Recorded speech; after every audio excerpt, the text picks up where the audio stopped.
Here's the question of the day. Have you ever wished that you could make a fresh start? Anyone? You know, or maybe you already have made a fresh start, or maybe 1 or 2 or 3 or 4 or a dozen fresh starts, right? You know, we all have been through changes. And to be honest, from our point of view, with every step you take, every breath you take, every thought that passes through your mind, you're actually back at the beginning again. But whatever. So my topic today is make way for a new day. And it's really perfect for me because I am a very accomplished expert at not changing. Not letting go. You know, people talk about the art of decluttering, and I am like the opposite. I have a box in my bedroom of things that I want to get rid of, and I seem to take them back out as often as I put them in, or almost, unless they absolutely don't fit. But I'm kind of like Shakespeare's Juliet, you know, saying in my mind, and oh, parting is such sweet sorrow that I shall say goodbye until the morrow. That's kind of often my MO. But even that is a goodbye. It may take a while, but it's still saying goodbye.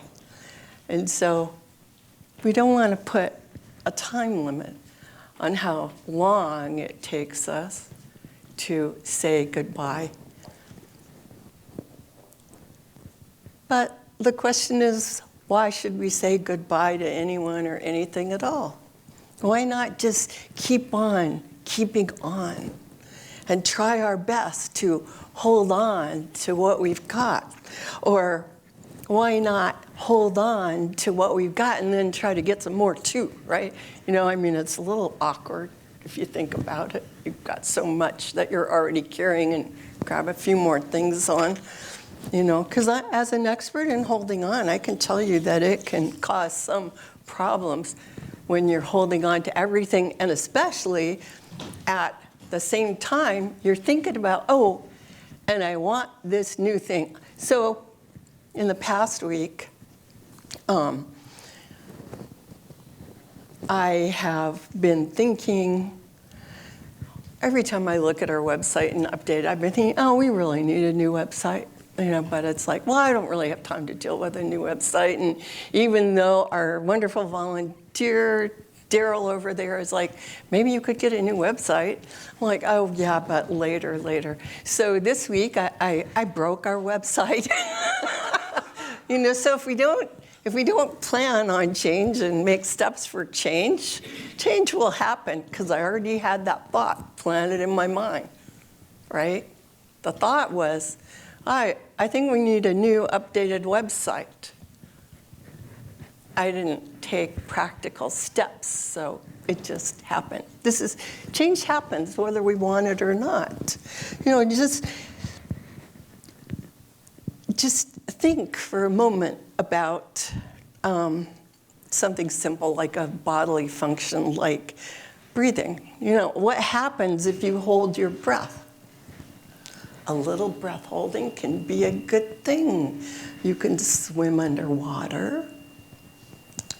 You can, when you're driving by the sewer plant, you can hold your breath and avoid smelling stuff you don't like to smell. You can even use holding your breath as part of a helpful relaxation technique. But if you overdo it, you might pass out. Or if you're like me,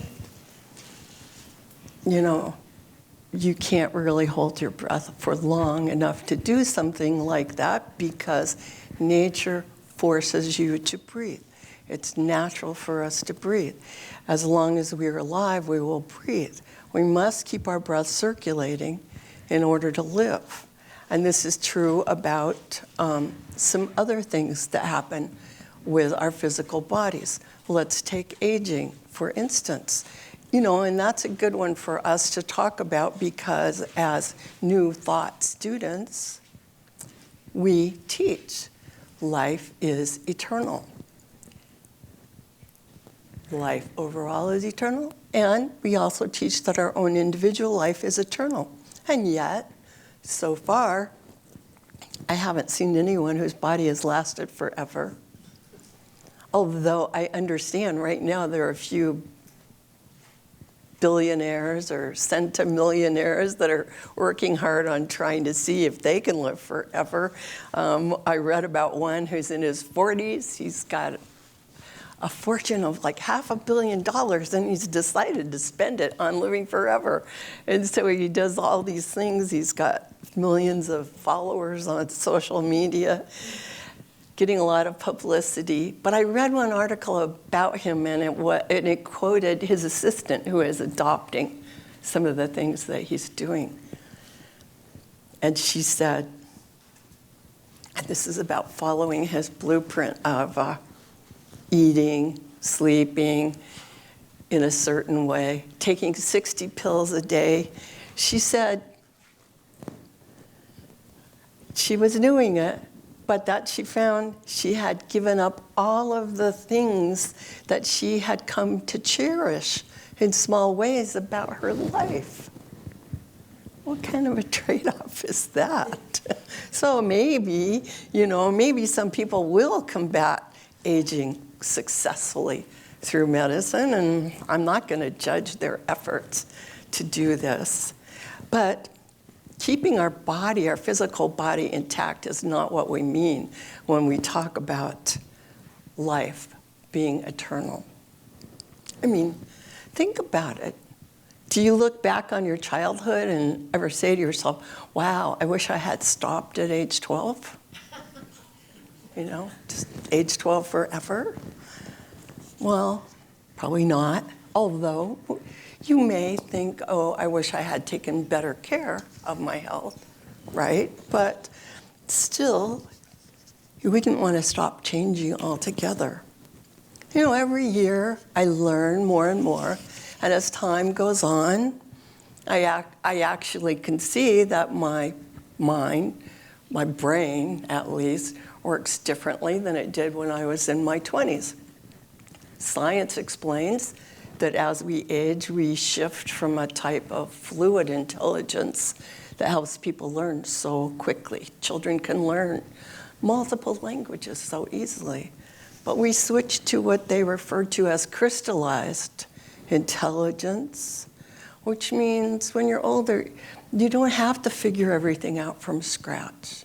You kind of have a repertoire to draw from. Would you give up all that you know now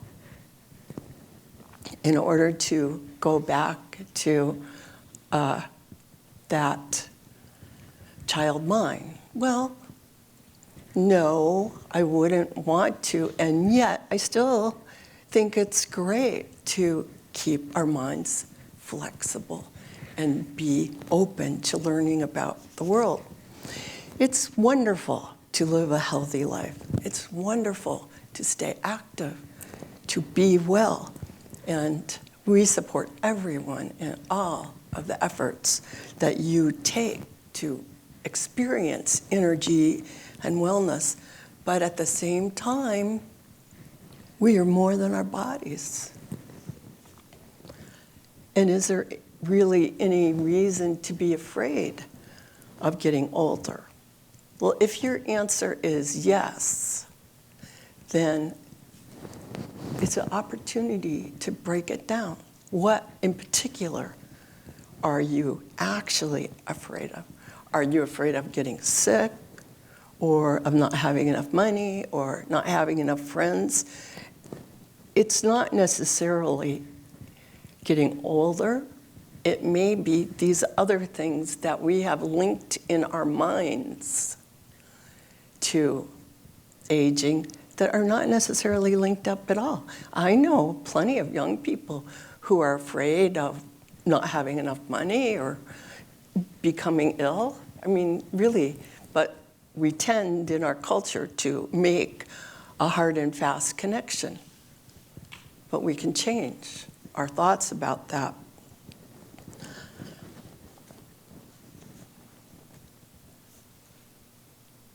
So I was thinking about this idea of eternal life.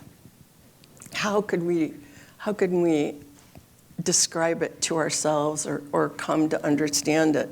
So if you happen to be old enough to have had someone in your life that you loved or cherished who has made their transition to the next experience, which is how we think of dying, you may have been fortunate to actually experience firsthand that you can still sense that love, that eternal love, that connection, that actually that feeling of connection doesn't just disappear when we leave our physical bodies. This is what we mean by the eternality of life. This love is the gift that keeps on giving and knows no physical boundaries. So whenever you do happen to think of someone who has made their transition, and I think this is important, think of them with love. And sometimes, depending on the emotion that you do have towards them, first you may find that you need to think of them with forgiveness. That may be the first step towards releasing, because everyone who's ever been in our lives hasn't been our best bud, right? But when we think with love, when we think of forgiveness of people, we're making a beautiful gift to spirit, to them. Just like when someone walks in here physically and we say, "Good morning, how nice it is to see you." And that brings me to the world of emotions, the world of the heart. When we talk about love, we often link that up with the symbol of the heart. So how can we even define love? I found a definition in the New Thought Dictionary that I liked, where it defines love as the outpouring of spirit, the givingness of life, and in its lesser sense, the affection that one consciousness has for another. Because the principle of love, this greater love, is not to be confused with sentimentality, right? It's a little more than a greeting card. This love, the great love, is actually the great transforming power of the universe, which brings everything into harmony. It is the unifying principle, the creative element, the motivating power of all that is in life. In metaphysical treatment, it is love that is the healing force. So I really like that idea, that explanation. So I looked up emotion, and it defined emotion as mental energy set in motion through feeling. And it's funny to me, I don't know, but I've said the word emotion like I don't know how many millions of times in my life. It never occurred to me it's like emotion, right? So it's setting things in motion. So our feelings that we have of joy or grief or fear or happiness or love, reverence, all of those emotions are something that we're setting in motion, right?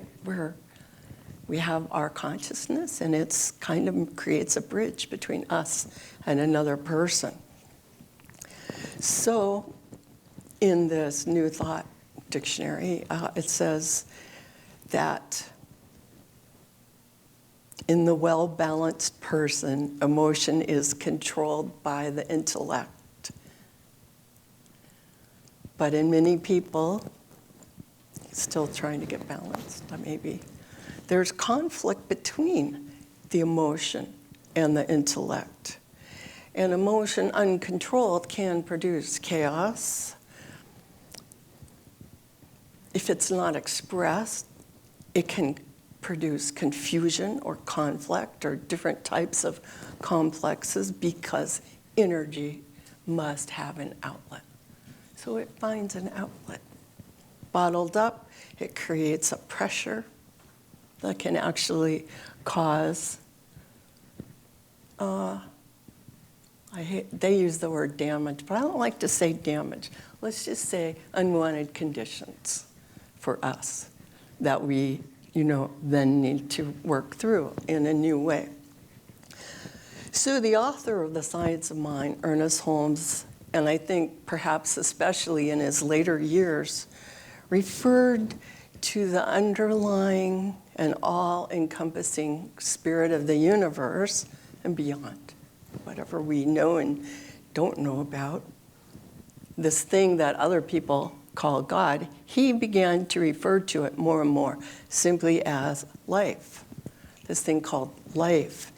And he did never claim to have the answers as to why we exist. And how could any of us have those answers? Because really we're limited beings, we admit that. We are part of life, but we're not all of life. Yet we can think, and we can investigate, and we can study, and we can create hypotheses and test them. That's why we call it science of mind. And from what I've learned in my studies so far, it seems safe to say that the entire creation of the universe, and whatever else there may be, is caused by love. Love is the outpouring of spirit, and love is also the self-consciousness of spirit. And I think we can actually say that spirit or life is love. Our experience of life is the experience that we have in whatever form it takes of love. So when people say love is all there is, it's true. But if it's true, then why do we have all of these different emotions like fear or jealousy or anger and sorrow? So just imagine for a minute a rainbow. Or if you want, imagine the last time you were by the beach or anywhere and saw an amazing sunset. They seem so magical. But when you look at it scientifically, you find out that what's happening is the light is being scattered or bent by traveling through raindrops or fog or haze. Just in the same way that if you shine a light through a crystal, you'll see all of the lights coming out from the crystal all over the room. So imagine for a moment that love is like light. And that when love travels through us and through our lives, it also is scattered or bent by traveling through our minds and our particular individualized experiences. And of course, instead of creating a rainbow, it creates our perceptions and our experiences and our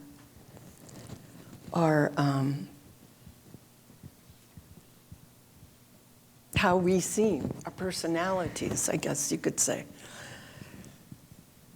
So we are not all of life. We are not all of love. We talk about being an individualization of it in the same way that one color that you see coming out of a crystal is still nothing but the light. So it seems to me that if this makes sense, then you could say that when our hearts and minds are clear and positive, we see the world, and we even create a world of sparkling, even magical clarity. While when our thoughts are muddled or chaotic, or when we feel oppressed by some situation that we haven't been able to deal with in a solid, happy way yet, it's really almost as if a dark cloud has blotted out most of the light for us altogether.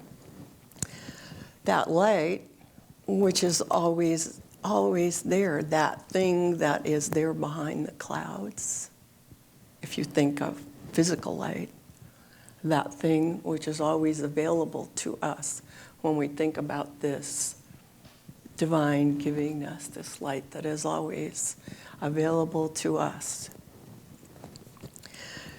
And that brings me back to the beginning of my talk, Make Way for the New Day, because I was thinking as I was writing it, I could have just called it Wake Up. You know, it's time to wake up. It's time for us to stop walking around in a dreamlike state, feeling like today is overshadowed by feelings about and memories about the past and concerns, worries, or even happy feelings about the future. We need to wake up to what's happening now. We need to wake up to our spiritual magnificence. And that's been a vision for our teaching for a long time.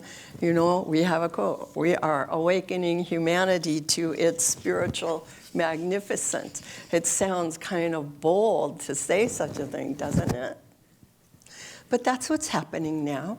We're here in this moment. We are all engaged in waking up from doing things like they've always been done, to waking up to the realization that we have choices, and we don't have to make the perfect choice. We can choose to try this or that as we look towards finding our way, creating a new day, something that is more in alignment with who we really are. So think about Thomas Edison. And he said, you know, he when he invented the light bulb, it wasn't like he did a mathematical formula and voila, it was there. He tried, I think, thousands of trials before he got that light bulb to actually work correctly or last more than just an instant. And, you know, it said that when he would fail, when one of his experiments would fail, he'd be like, oh, well, I'm one more experiment closer to getting it right. So this is working with change. We can be open. And even today and for the past few weeks, right, in this room, we've been making changes. We've been seeing how it feels, getting some feedback, seeing how it looks and it sounds, getting it live streamed, you know. And for me, I had to let go of some of the old ways of doing things. But it feels good. It feels good to try new things. You know, why do we really get together? Is it for the cookies? No, I don't think so. It's not for the cookies. I think it's because we're teaming up. We're teaming up together to create this experience of coming together and having a conversation, sharing our stories, the paths that we're on, our progresses, our failures, and kind of recharging our batteries for the next week. We're teaming up to help each other along on this journey called life. You know, at the core, this center's reason for existence is the same as it was over 30 years ago.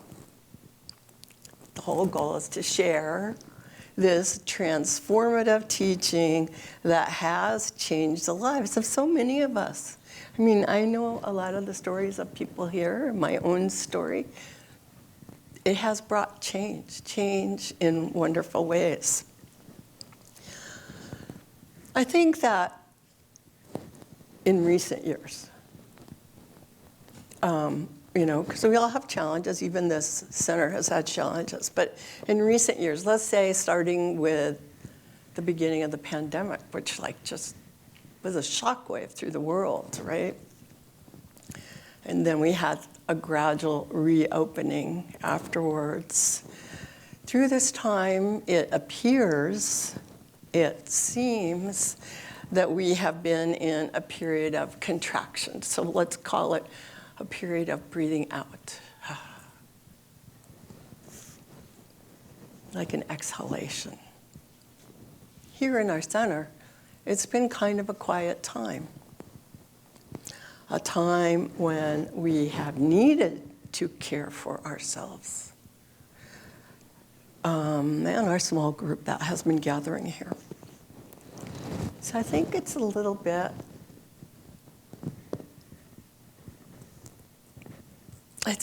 I'm getting little messages about, wait, hold still because you're wiggling your microphone. I'll be like, well, then I have to hold this up. But imagine this. Imagine a tree, let's say a deciduous tree, although even the trees around here do lose their leaves. But let's pick an easy example of a maple tree.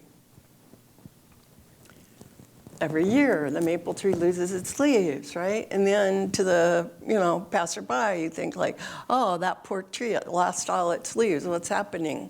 Is it gone to sleep? Is it doing nothing? Is it just nothing's happening?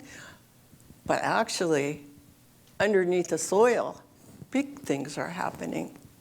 The roots are busy at work, growing, searching out new nutrients, accumulating the reserves that it needs in order to be ready for the spring.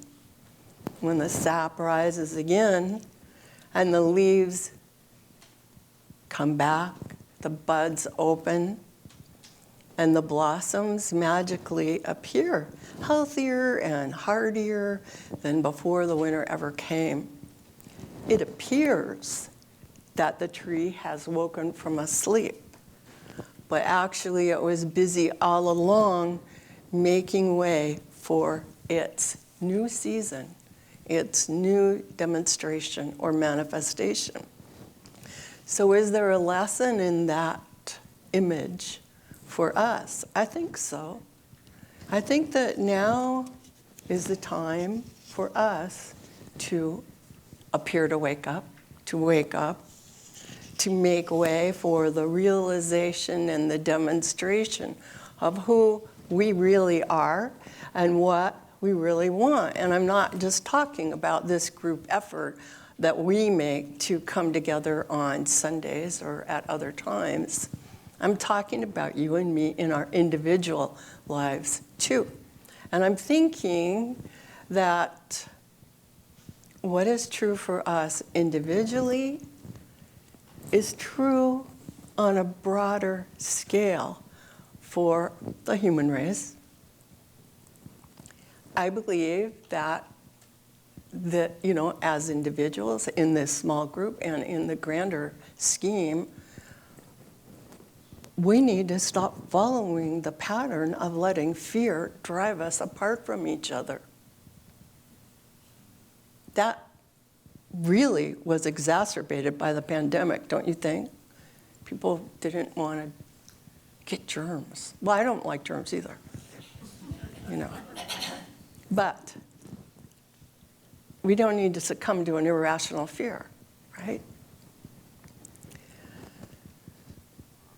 So yesterday, as I was driving around town, it hit me. I saw a landscaper, and he was out in someone's yard, and he was working there, and I thought, wow, it's such a hot, sunny day, and he's wearing really heavy clothes, and he had a hood all the way up over his head.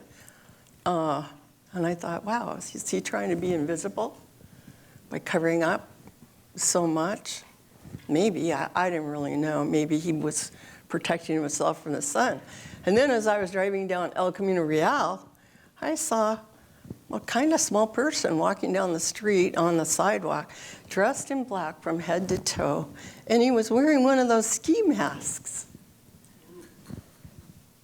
as though he was afraid, he wanted to be invisible. He didn't seem threatening. It seemed like a small person. I think it was a he, if you can tell that by how someone walks, or it's just in my mind that people who are willing to wear ski masks in the summertime. I don't know. I have no idea. But this person, when I saw them, I was like, wow, I hope they're not afraid to be on El Camino Real. And it's a beautiful, sunny August afternoon. But the thing is, how things seem is not how they really are. This experience will pass, right? This too shall pass. I don't have any particular fear that this city, Carlsbad, will fall apart, that everyone will be afraid of each other. That's not the truth about where we live. I don't even have any fear that this nation will fall apart. Yeah, there's ideas that are in conflict right now, but there's no reason to be afraid because we know the truth. The truth is that everything is an outpicturing of love, and that we have a teaching that really helps people see that truth, really helps people know how they can approach each other and approach what's happening in their lives. As ErnestHolmes wrote, we have learned enough through suffering. I believe that. Every person has access to all the truth that there is. And that's what it means when we talk about awakening humanity to its spiritual magnificence. It means to wake up and see what we are really made of. All of us are made of the substance of spirit itself. That is all there is. There's nothing else. We can clear a way for ourselves individually to live in joy because we're conscious. We have choice.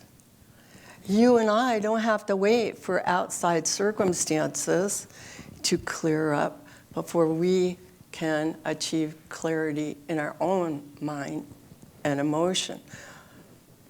When we make new decisions, when we make new discoveries, when we set a new direction, it's beautiful.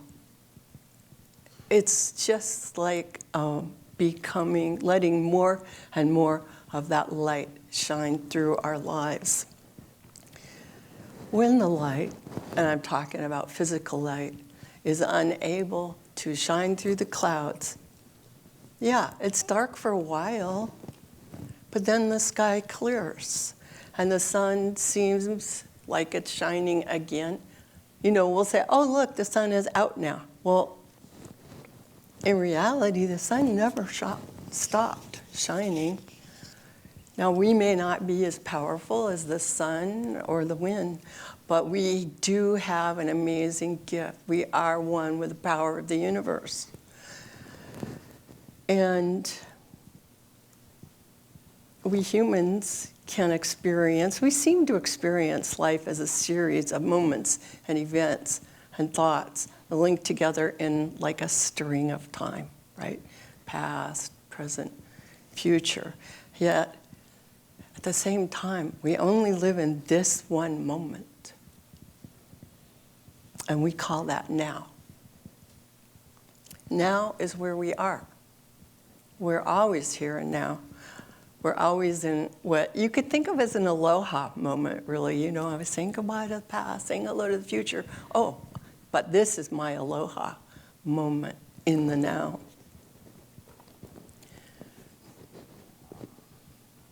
But it's great. The gift of consciousness allows us to remember, allows us to learn. We're not in the now as a blank. You know, we're in this now with all that we have learned and gathered, everything that we need.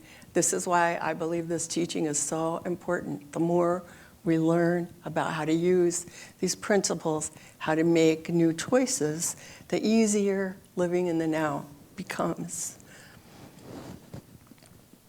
In the next couple of weeks, Dr. Maddie and Dr. Carol will talk a little bit more about how we can manifest this life of our dreams. But the first thing we have to do is make way. You know, it's up to us to accept the amazing gift of spirit, the gift of consciousness, and to use it to set ourselves free from the limitations of the past, to set ourselves free from the fears about the future, to set ourselves free or to begin to actually see more clearly than ever the breathtaking beauty of this thing called life right now. I mean, what do you think a speck of light in a rainbow would think about itself if it were conscious? Wouldn't it see how beautiful it was? Well, you're conscious. That's the gift.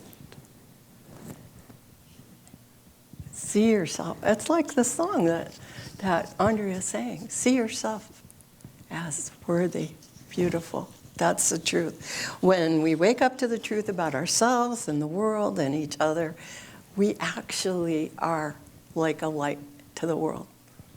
You know, Jesus has said, you're the light of the world. This is what we're talking about, allowing this brilliance to